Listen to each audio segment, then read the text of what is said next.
జై శ్రీమన్నారాయణ. ఆండాళ్ దివ్య తిరువడిகளே శరణం.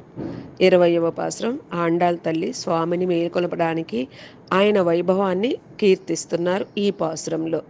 33 కోట్ల మంది దేవతలకి ఏ ఆపద రాకముందే ముందే ఎదురు వెళ్ళి కాపాడే స్వభావం కల స్వామి అని చెబుతున్నారు. ఈ 33 కోట్ల మంది దేవతలకి ప్రధానులు 33. ఏకాదశ రుద్రులు 11 మంది, ద్వాదశ ఆదిత్యులు సూర్యులు 12 మంది, 2 అశ్వనీ దేవతలు, వీరు వైద్య శాస్త్రంలో గొప్ప నిష్ణాతులు, 8 మంది అష్టవసువులు, వీరు అందరూ ప్రధానులు. వీరందరికీ కూడా ఏ ఆపద రాకముందే ఎదురు వెళ్ళి కాపాడే స్వభావం కదా స్వామి. మరి మమ్మల్ని ఎందుకు నువ్వు కాపాడట్లేదు?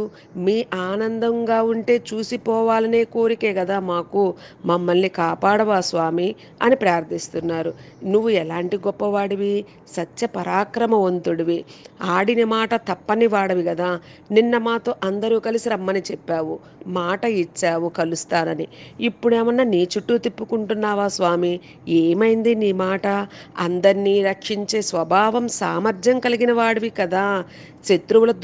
శత్రువులకేమన్నా దుఃఖాన్ని కలిగించేవాడివి కదా. ఏ దోషము అంటని వాడివి కదా. నిద్రలేవయ్యా అని ప్రార్థిస్తున్నారు. స్వామి లెగవలేదు. అప్పుడు అమ్మని నిన్న కఠినంగా మాట్లాడాము కదా, అందుకని స్వామికి కోపం వచ్చిందని గమనించుకొని అమ్మని లేపుతున్నారు.